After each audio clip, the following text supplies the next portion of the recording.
Hi hello ಎಲ್ರಿಗೂ ನಮಸ್ಕಾರ, welcome back to my channel. ನೀವು ನೋಡ್ತಿದ್ದೀರಾ ಹರ್ಷಿತಾ ಪಿರೀಶ್ ವ್ಲಾಗ್ಸು. ತುಂಬ ದಿನ ಆಯಿತು ಈ ಥರ ವ್ಲಾಗ್ ಮಾಡಿ, ಬಿಕಾಸ್ ಟೈಮೇ ಸಿಗ್ತಿರ್ಲಿಲ್ಲ ಅಥವಾ ನನಗೆ ಮೂಡ್ ಇರ್ತಿರ್ಲಿಲ್ಲ ಮಾಡೋದಕ್ಕೆ. ಸೊ ಅದಕ್ಕೆ ಏನು ಮಾಡೋದು, ಏನು ಕಂಟೆಂಟ್ ಇದೆ ಅಂತ ಮಾಡೋದು ಅಂತ ಯೋಚನೆ ಬಂದುಬಿಟ್ಟಿತ್ತು. ಸೊ ಗೊತ್ತಾಗ್ತಿರ್ಲಿಲ್ಲ ಏನು ಮಾಡೋದು ಅಂತ. ಡೈಲಿ ವ್ಲಾಗ್ ಮಾಡೋದಕ್ಕೆ ಸೇಮ್ ಅದೇ ರುಟೀನ್ ಇರುತ್ತೆ.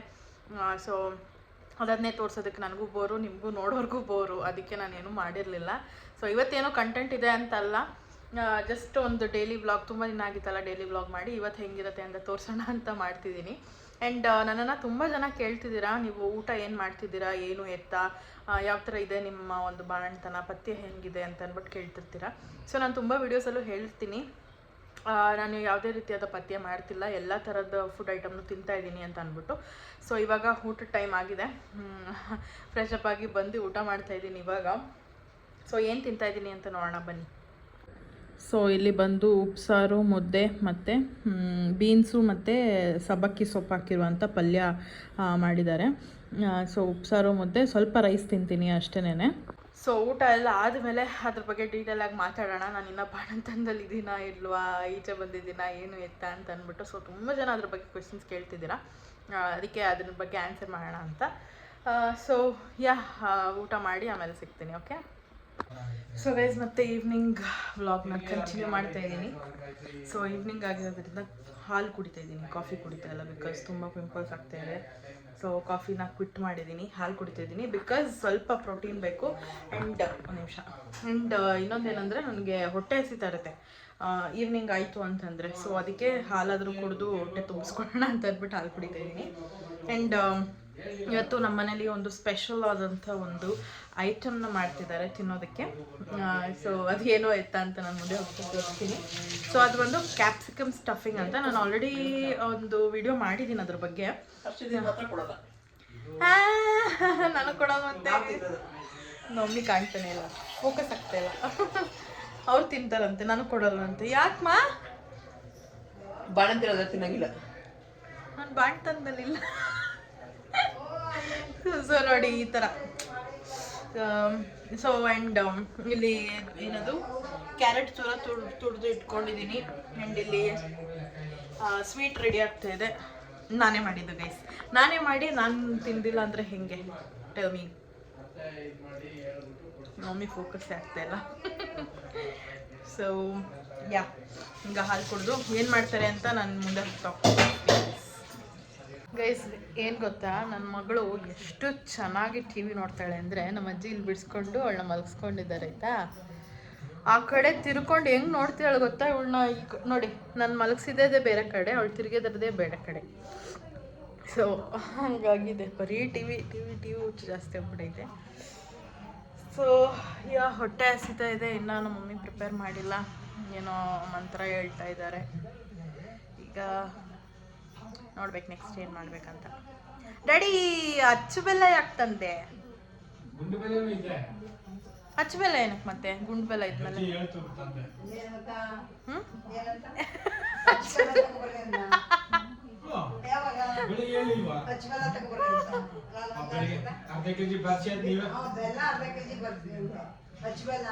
ಅಚ್ಚು ಬೆಲ್ಲ ಏನಕ್ಕೆ ವೇಸ್ಟ್?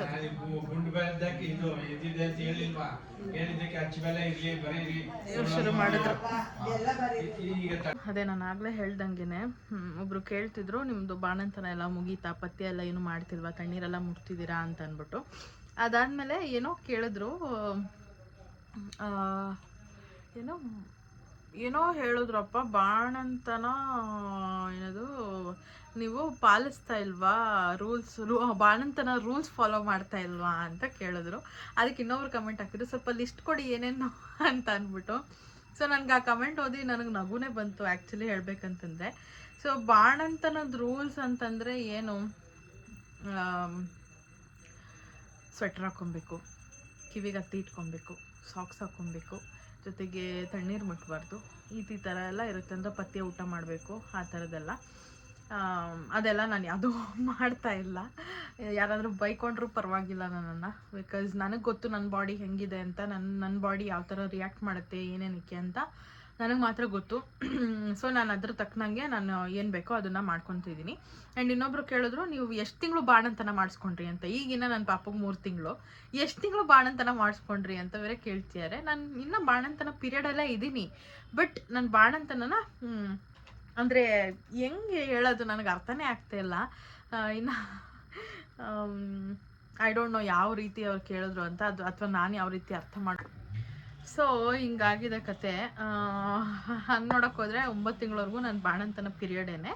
ಬಟ್ ಏನಂತಂದರೆ ಅಲ್ಲಿ ನಾನು ಆ ಥರ ಫುಲ್ಲು ಕಟ್ಟುನಿಟ್ಟಾಗೆಲ್ಲ ಇಲ್ಲ. ನಾನು ಹೇಳಬೇಕಂತಂದರೆ ಈಗ 1.5 ತಿಂಗಳು ಅಥವಾ 2 ಮಂತ್ಸ್ವರೆಗೂ ನಾನು ಸ್ವಲ್ಪ ಊಟದಲ್ಲಿ ಸ್ವಲ್ಪ ಕಂಟ್ರೋಲ್ ಮಾಡ್ಕೊಂಡಿದ್ದೆ. ಬಟ್ ಇವಾಗ ಆ ಥರದ್ದೆಲ್ಲ ಏನಿಲ್ಲ. ಬಿಕಾಸ್ ನಮಗೇನು ಪೌಷ್ಟಿಕ ಆಹಾರ ಬೇಕೋ ಅದು ಪಾಪುಗೂ ಹೋಗುತ್ತೆ, ಅದಕ್ಕೂ ಬೇಕಾಗತ್ತೆ. ಸೊ ಅದಕ್ಕೇ ನಮ್ಮ ಮಮ್ಮಿ ಎಲ್ಲದಕ್ಕೂ ಮಧ್ಯೆ ಓದ್ತಾರೆ. ಓಕೆನಾ? ಸೊ ಇದಿಷ್ಟು ಹೇಳಬೇಕಾಗಿತ್ತು. ಆ್ಯಂಡ್ ಇನ್ನೂ ಒಬ್ರು ಹೇಳಿದ್ರು, ಪಾಪು ತುಂಬ ಅಳ್ತಾನೆ ಇದೆ, ಎಷ್ಟು ಸಮಾಧಾನ ಮಾಡಿದ್ರು ಸಮಾಧಾನ ಆಗ್ತಾನೆ ಇಲ್ಲ, ಯಾಕೆ ಈ ಥರ ಅಂತ ಅಂದ್ಬಿಟ್ಟು. ಆ ಮಗುಗೂ 2 ಮಂತ್ಸೋ 3 ಮಂತ್ಸೋ ಏನೋ ಅಂತ ಹೇಳಿದ್ರು. ಸೊ ಈ 2-3 ಮಂತ್ಸ್ ಮತ್ತು 6 ಮಂತ್ಸ್ ಈ ಥರ ಎಲ್ಲ ಇರಬೇಕಾದ್ರೆ ಮಕ್ಕಳುಗಳು ಹಾಗೇನೆ ಸ್ವಲ್ಪ ಜಾಸ್ತಿ ಅಳೋದು ಆ ಥರದ್ದೆಲ್ಲ ಮಾಡ್ತಿರ್ತವೆ, ಹಾಲು ಕುಡಿಯಲ್ಲ. ಆ್ಯಂಡ್ ಇನ್ನೊಂದೇನಂತಂದರೆ ಅವಕ್ಕೆ ಜಾಸ್ತಿ ನಿದ್ದೆ ಬಂದ್ಬಿಟ್ಟಿದ್ದಾಗ ಅವ್ರಿಗವರೇ ನಿದ್ದೆ ಮಾಡೋದಕ್ಕಾಗೋದಿಲ್ಲ. ಸೊ ನಾವು ಹೆಲ್ಪ್ ಮಾಡಬೇಕು ಅವ್ರಿಗೆ ನಿದ್ದೆ ಮಾಡೋದಕ್ಕೆ, ಸ್ವಲ್ಪ ಸೂದ್ ಮಾಡಬೇಕು, ಸಮಾಧಾನ ಮಾಡಬೇಕು, ಎತ್ಕೊಂಡು ಓಡಾಡಬೇಕು. ಅದಾದಮೇಲೆ ಅವರು ಮಲ್ಕೊಳ್ತಾರೆ.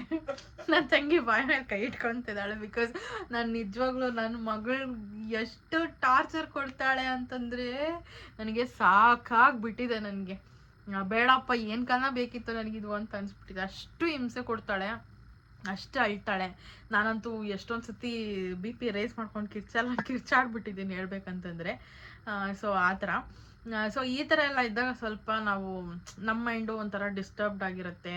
ಆ್ಯಂಡ್ ಮನೇಲೂ ಕೂಡ ಅದು ಇದು ಅಂತೆಲ್ಲ ಟಾಂಟ್ ಮಾಡ್ತಿರ್ತಾರೆ. ಸೊ ಅದನ್ನೆಲ್ಲ ಕೇಳಿಸ್ಕೊಂಡು ಈ ಮಗು ಅಳೋದು ಕೇಳಿಸ್ಕೊಂಡು ಇನ್ನು BP ರೇಸ್ ಆಗುತ್ತೆ. ಸೊ ಅಂಥ ಟೈಮಲ್ಲಿ ದಯವಿಟ್ಟು ಮನೆಯವರ ಹೆಲ್ಪ್ ತಗೊಳ್ಳಿ. ಈ ಟೈಮಲ್ಲಿ ನಮಗೆ ಹೆಲ್ಪ್ ಬೇಕೇ ಬೇಕಾಗುತ್ತೆ. ಇಲ್ಲ ನಾನು ಒಬ್ಬಳೇ ಮಾಡ್ಕೊತೀನಿ ಅಂತೆಲ್ಲ ಹೇಳೋದಕ್ಕಾಗೋದಿಲ್ಲ. ಅದರಲ್ಲೂ ನನ್ನ ಮಗಳಂತ ತರಲೆ ಮಗಳು ಇದ್ಬಿಟ್ರಂತೂ ನಿಜವಾಗ್ಲೂ ದೇವರೇ ಗತಿ ಅಂತಲೇ ಹೇಳ್ಬೋದು. ಒಬ್ಬರೇ ಅಂತೂ ನೋಡ್ಕೊಳ್ಳೋದಕ್ಕೆ ಚಾನ್ಸೇ ಇಲ್ಲ. ನಾವು ಮನೇಲಿ ಇಷ್ಟು ಜನ ಇದ್ರೂ ಅವಳನ್ನ ಕಂಟ್ರೋಲ್ ಮಾಡೋದಕ್ಕೆ ಕಷ್ಟ ಆಗ್ತಾಯಿದೆ. ಸೊ ಆ ಥರ ಯಾಕೆ ಏನು ಅಂತ ಗೊತ್ತಿಲ್ಲ. ನಾನು ಸೈಲೆಂಟು, ಬೀರೇಶು ಸೈಲೆಂಟು, ಬಟ್ ನನ್ನ ಮಗಳು ಮಾತ್ರ ಸೂಪರ್ ವೈಲೆಂಟು. ನನಗಂತೂ ಸಾಕಾಗ್ಬಿಟ್ಟಿದೆ. ಎಲ್ಲದಕ್ಕೂ ಅಳ್ತಾ ಇರ್ತಾಳೆ, ಕಿರಿಸ್ತಾ ಇರ್ತಾಳೆ, ಮನೇನೇ ಎದ್ದೋಗ್ಬೇಕು ಹಂಗೆ ಕಿರಿಸ್ತಾಳೆ. ಸೊ ಈ ಥರ. ಆ್ಯಂಡ್ ಅವ್ರ ಕಮೆಂಟ್ ಅದೇ ಥರನೇ ಹಾಕಿದ್ರು, ತುಂಬ ಅಳ್ತಿರುತ್ತೆ ಪಾಪು ಅಂತ ಅಂದ್ಬಿಟ್ಟು. ಮತ್ತು ಇನ್ನೊಬ್ಬರು ಕೂಡ ರಚೆ ಮಾಡ್ತಿರುತ್ತೆ, ಹಾಲು ಕುಡಿತಾ ಇರಲ್ಲ, ಹಾಗೆ ಹಿಂಗೆ ಅಂತೆಲ್ಲ ಹಾಕಿದ್ರು. ಸೊ ನಾನು ಅದಕ್ಕೆ ಅವ್ರಿಗೆ ರಿಪ್ಲೈ ಮಾಡಿದೆ ಏನು ಎತ್ತ ಅಂತ ಅಂದ್ಬಿಟ್ಟು. ಬಟ್ ಇಲ್ಲಿ ಹೇಳಬೇಕಿತ್ತಲ್ಲ, ಸೊ ಯಾರ್ಯಾರಿಗೆ ಗೊತ್ತಿಲ್ಲ ಅವ್ರಿಗೂ ರಚ್ಚೆ ತಾಳಿ ಅಂತ ಬರುತ್ತೆ ಒಂದು, ಅದನ್ನು ನೀವು ಮಾಡಿಸಿ ಹಾಕ್ಬೇಕು. ಆಚಾರಿಗಳಿರ್ತಾರಲ್ಲ ಅವ್ರ ಹತ್ರ ಹೋಗ್ಬಿಟ್ಟು ರಚ್ಚೆ ತಾಳಿ ಮಾಡಿಕೊಡಿ ಅಂತಂದರೆ ಅವ್ರು ಮಾಡಿಕೊಡ್ತಾರೆ. ಅದು ಬಾಲಗ್ರಹ ತಾಳಿ ಅಂತಲೂ ಹೇಳ್ತಾರೆ, ರಚ್ಚೆ ತಾಳಿ ಅಂತಲೂ ಹೇಳ್ತಾರೆ. ಸೊ ಎರಡೂ ಸೇಮೇನೆ. ಅದನ್ನು ಮಾಡಿಸ್ಕೊಂಡು ಬಂದು ಹಾಕಿ ನೋಡಿ. ನಮ್ಮ ಪಾಪಗೂ ಹಾಕಿದ್ವಿ, ಬಟ್ ನೋ ಯೂಸ್. ಸೇಮ್ ಅದೇ ಥರನೇ ರೊಟೀನ್ ಕಂಟಿನ್ಯೂ ಆಗ್ತಾನೆ ಇದೆ. ಬಟ್ ಪರವಾಗಿಲ್ಲ ಹೇಳ್ಬೇಕಂತಂದರೆ ಇವಾಗ ಹಾಲು ಕುಡಿಯೋದೆಲ್ಲ ಓಕೆ. ಟಚ್ ವುಡ್, ನಿಜವಾಗ್ಲೂ ಅದು ಹೇಳಿದ ದಿನ ಏನಾನ ಒಂದು ಮಡಗಿರ್ತಾಳೆ ನನ್ನ ಮಗಳು. ಸೊ ಪರವಾಗಿಲ್ಲ. ಬಟ್ ಆ್ಯಂಡ್ ಇನ್ನೊಂದು ನನ್ನ ಬಾಲಗ್ರಹ ಆಯಿಲ್ ಹೇಳಿದ್ನಲ್ಲ, ಅದನ್ನು ಕೂಡ ಹಾಕಿ ನೋಡಿ. ಆ್ಯಂಡ್ ಇದು ಸೊ ಅದನ್ನು ಒಂದು ಸತಿ ಟ್ರೈ ಮಾಡಿ. ನಾನು ಕೂಡ ಎಷ್ಟೆಷ್ಟೊಂದು ಎಲ್ಲ ಟ್ರೈ ಮಾಡಿ ಎಲ್ಲ ದೇವ್ರಿಗೂ ಹರಕೆ ಹೊತ್ಕೊಂಡು ನನ್ನ ಮಗಳು ಸೈಲೆಂಟ್ ಆಗ್ಲಪ್ಪ, ಅಳ್ದೇ ಇರ್ಲಪ್ಪ, ಮತ್ತು ಹಾಲು ಕುಡಿಲಪ್ಪ ಅಂತೆಲ್ಲ ಹರಕೆ ಹೊತ್ಕೊಂಡಿದ್ದೆ. ಅದೆಲ್ಲ ಮಾಡೋದಕ್ಕೆ ಹೋಗ್ಬೇಡಿ. ಬಿಕಾಸ್ ಅದೆಲ್ಲ ಒಂದೊಂದು ಫೇಸ್ ಅಷ್ಟೇ. ಮಕ್ಕಳು ಅಳ್ತವೆ, ಆಮೇಲೆ ಒಂದು ಸ್ವಲ್ಪ ದಿನ ಆದಮೇಲೆ ಸರಿ ಹೋಗ್ತವೆ. ಬಟ್ ಅಳೋ ಟೈಮಲ್ಲಂತೂ ನಿಜವಾಗ್ಲೂ ಯಾಕಾನ ಬೇಕಿತ್ತು ಅಂತ ಅನಿಸ್ಬಿಡುತ್ತೆ, ಅಷ್ಟು ಬೇಜಾರಾಗುತ್ತೆ. I understand. ಬಿಕಾಸ್ ನಂದು ಅದೇ ಕೇಸು ನಡೀತಾ ಇರೋದು.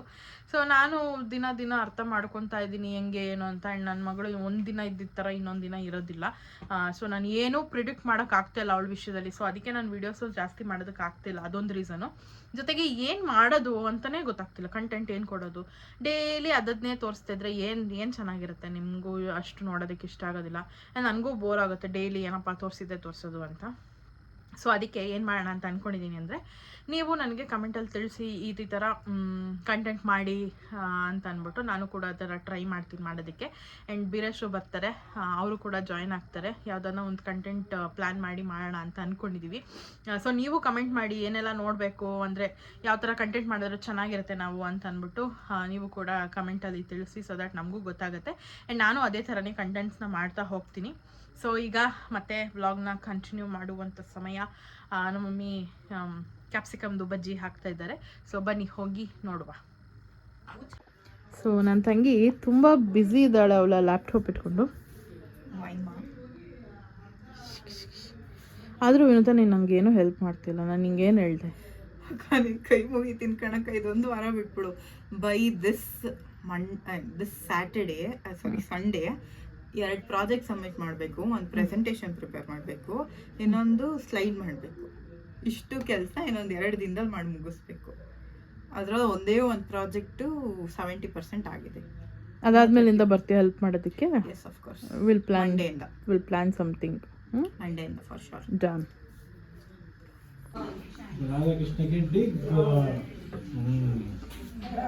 ಇದು ನಮ್ಮ ಪಾಪದು ಏನೋ, ನಮ್ಮ ಪಾಪು ಎಲ್ಲರ ಹತ್ರನೂ ಆಶೀರ್ವಾದ ತಗೊಂತು.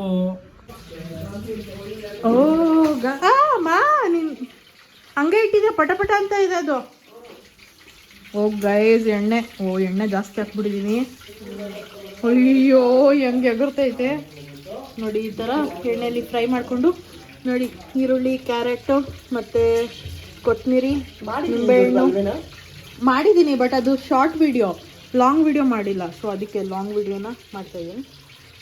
ಆ್ಯಂಡ್ ಖಾರದ ಪುಡಿ, ಉಪ್ಪು, ಅಲ್ಲಿ ಅದೇನದು ಬೇಸನ್ ಕಡಲೆ ಹಿಟ್ಟು. ಓ ಮೈ ಗಾಡ್, ಒಟ್ಟಿಗೆ ಆಗ್ಬಿಟ್ರೆ ಕಷ್ಟ ಗುರು. ಕಡಲೆ ಹಿಟ್ಟು ಮತ್ತು ಸ್ವೀಟ್ ಇದಲ್ಲ ಮಮ್ಮಿ? ಹಾಂ ಅಲ್ಲಿಟ್ಟಿದ್ದೀನಿ. ಹಾಂ ಸರಿ, ಇಲ್ಲಿದೆ. ಸೊ ಹೆಂಗಿರುತ್ತೆ ಆಮೇಲೆ ನೋಡುವ.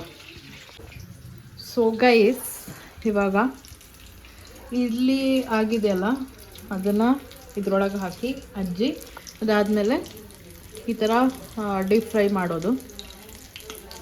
ಸೊ ನೆಕ್ಸ್ಟ್ ಪ್ರಾಸೆಸ್ ಹೇಳ್ತೀನಿ. ಸೊ ನಮ್ಮ ಮಮ್ಮಿ ಕಟ್ ಮಾಡೋಣ ಅಂತ ಕರೆದ್ರು. ಈ ಥರ ಇದನ್ನು ಕಟ್ ಮಾಡಿ ಬೀಜ ತೆಗ್ದ್ಬಿಡ್ಮ.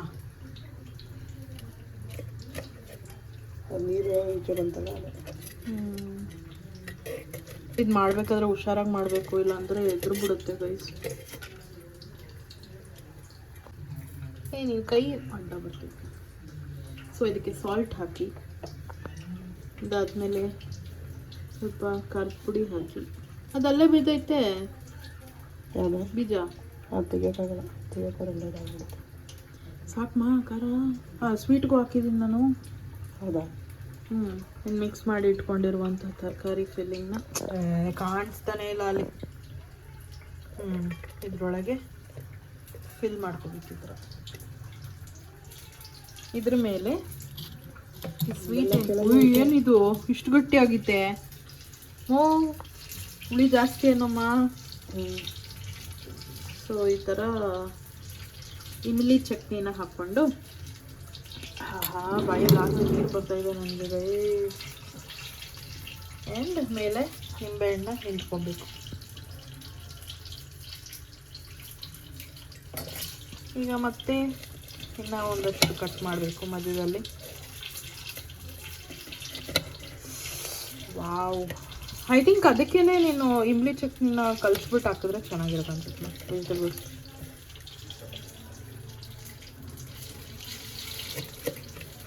ವಾವ್, ಯಾರು ತಿಂತಾರೆ ಇದನ್ನು? ನಮ್ಮ ಡ್ಯಾಡಿ ಕೊಟ್ಬಿಡ್ತೀನಿ, ನಂಗೆ ಒಳಗಡೆ ಬೀಜ ಎಲ್ಲ ಆಗ್ಬಿಡೋದು. ಸೊ ನಮ್ಮ ಡ್ಯಾಡಿಗೆ ಸ್ಪೆಷಲಾಗಿ ಕ್ಯಾಪ್ಸಿಕಮ್ ಸ್ಟಫಿಂಗ್. ಹಾಂ ಓಕೆ, ಚೆನ್ನಾಗಿದೆ. ನಮ್ಮ ಮಗು ಕೊಡ್ರಪ್ಪ ಕ್ಯಾಪ್ಸಿಕಮ್ದು. ಸರಿ. ಸೊ ಗೈಸ್, ನಮ್ದು ಇಲ್ಲಿ ರೆಡಿ ಆಗಿದೆ. ಎಕ್ಸ್ಟ್ರಾ ಇಮ್ಲಿ ಹಾಕ್ಕೊಂಡು ಬಂದಿದ್ದೀನಿ, ಅಂದರೆ ಸ್ವೀಟ್. ನಂಗೆ ತುಂಬ ಇಷ್ಟ ಇದು ಎಕ್ಸ್ಟ್ರಾ ಸ್ವೀಟ್. ಸೊ ತಿನ್ನುವ, ಹೆಂಗಿದೆ ಅಂತ ಹೇಳ್ತೀನಿ ಆನ್ ಕ್ಯಾಮರಾನೇ. ಏನಕ್ಕೆ ಬೇಕು ಅಂತಾರೆ? ಬೈಕೊಂತೀರ ಗೈಸ್? ಅವರು ಮಾಡ್ಕೊತಾರೆ. ಸುಮ್ಮನೆ ಕುತ್ಕೊಂಡೇನು ನಮ್ಮ ಅಜ್ಜಿ ಏನೇನು ಹೇಳ್ತಾರೆ ಗುರು.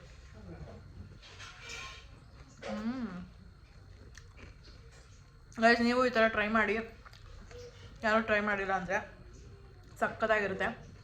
ಸೊ ಫುಲ್ ಖಾಲಿ ಆದಮೇಲೆ ವಾಪಸ್ ಸಿಗ್ತೀವಿ.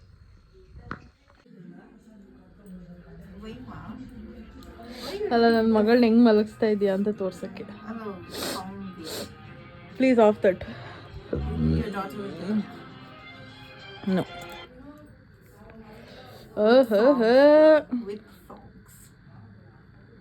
ಸೊ ಗೈಸ್ ತಿಂದಿದ್ದೆಲ್ಲ ಆಯಿತು. ಯಾರೆಲ್ಲ ಈ ಥರ ತಿಂದಿದ್ದೀರ ಕಮೆಂಟ್ ಮಾಡಿ, ಆ್ಯಂಡ್ ತಿಂದೇ ಇರೋರು ಒಂದ್ಸತಿ ಟ್ರೈ ಮಾಡಿ ಹೇಗಿತ್ತು ಅಂತ ಹೇಳಿ ಆಯಿತಾ. So ignore the background guys please. ನನಗೆ ಎಲ್ಲನೂ ಪ್ರಾಪರಾಗಿ ಮಾಡಿ ಎಲ್ಲ ಮಾಡೋಕ್ಕಾಗಲ್ಲ. ನಾನು ನೋಡಿದ್ರಲ್ಲ ಹೆಂಗೆ ಮಲ್ಕೊಂಬಿಟ್ಲು ನನ್ನ ಮಗಳು. ವಿನುತಾ ಆಡಿಸ್ತಾ ಅಂತ ಅವಳು ಹಂಗೆ ಸಾಂಗ್ ಹಾಕ್ಬಿಟ್ಟು ಹಿಂಗೆ ಆಡಿಸ್ತಾ ಇರ್ತಾಳೆ, ಮಲ್ಕೊಂಡ್ಬಿಡ್ತಾಳೆ. ಸೊ ಎವ್ರಿ ಡೇ ಹಿಂಗೆ ನಡೆಯುತ್ತೆ ಅಂತ ಅಲ್ಲ, ಒಂದೊಂದು ದಿನ ಒಂದೊಂದು ಥರ ಅವತಾರ ಆಡಬೇಕಾಗುತ್ತೆ ನಾವು. ಸೊ ಯಾ, ಐ ಹೋಪ್ ಈ ವಿಡಿಯೋ ನಿಮ್ಗೆ ಇಷ್ಟ ಆಗಿದೆ ಅಂತ ಇದನ್ನು ಇಲ್ಲಿಗೆ ಎಂಡ್ ಮಾಡ್ತೀನಿ. ತುಂಬ ಲಾಂಗ್ ವಿಡಿಯೋ ಆಗಿಬಿಟ್ಟಿದೆ ಅಂತ ಅಂದ್ಕೊಂಡಿದ್ದೀನಿ, ಗೊತ್ತಿಲ್ಲ, ನಾನು ಇನ್ನೂ ಚೆಕ್ ಮಾಡಿಲ್ಲ. ಸೊ ಐ ಹೋಪ್ ನಿಮ್ಮೆಲ್ಲರಿಗೂ ಈ ವಿಡಿಯೋ ಇಷ್ಟ ಆಗಿದೆ ಅಂತ. ಇಷ್ಟ ಆಗಿದೆ ಲೈಕ್ ಮಾಡಿ, ಶೇರ್ ಮಾಡಿ, ಕಮೆಂಟ್ ಮಾಡಿ, ಆ್ಯಂಡ್ ಸಬ್ಸ್ಕ್ರೈಬ್ ಮಾಡ್ಕೊಳ್ಳಿ, ಬೆಲ್ಲೈಕನ್ನ ಕ್ಲಿಕ್ ಮಾಡಿ, ಸೊ ದಟ್ ನನ್ನೆಲ್ಲ ವಿಡಿಯೋಸ್ ನಿಮಗೆ ಫಸ್ಟ್ ಬರುತ್ತೆ ಅಂತ ಹೇಳ್ತಾ. ಆ್ಯಂಡ್ ನನಗೆ ಕಮೆಂಟಲ್ಲಿ ತಿಳಿಸಿ ಗೈಸ್ ಏನೆಲ್ಲ ಕಂಟೆಂಟ್ ಮಾಡ್ಬೋದು, ಅಥವಾ ನೀವೇನು ನೋಡೋಕ್ಕೆ ಇಷ್ಟಪಡ್ತೀರಾ ಅಂತ ಅಂದ್ಬಿಟ್ಟು. ಸೊ ಆ ಥರದ್ದೇ ಮಾಡೋದಕ್ಕೆ ಟ್ರೈ ಮಾಡ್ತೀವಿ. ನಂಗೆ ತಲೆನೇ ಓಡ್ತಲ್ಲ ಏನು ಮಾಡಬೇಕು ಏನು ಬಿಡಬೇಕು ಅಂತ ಅಂದ್ಬಿಟ್ಟು. ಸೊ ಅದಕ್ಕೇ. So yeah, thank you so much for watching. Bye.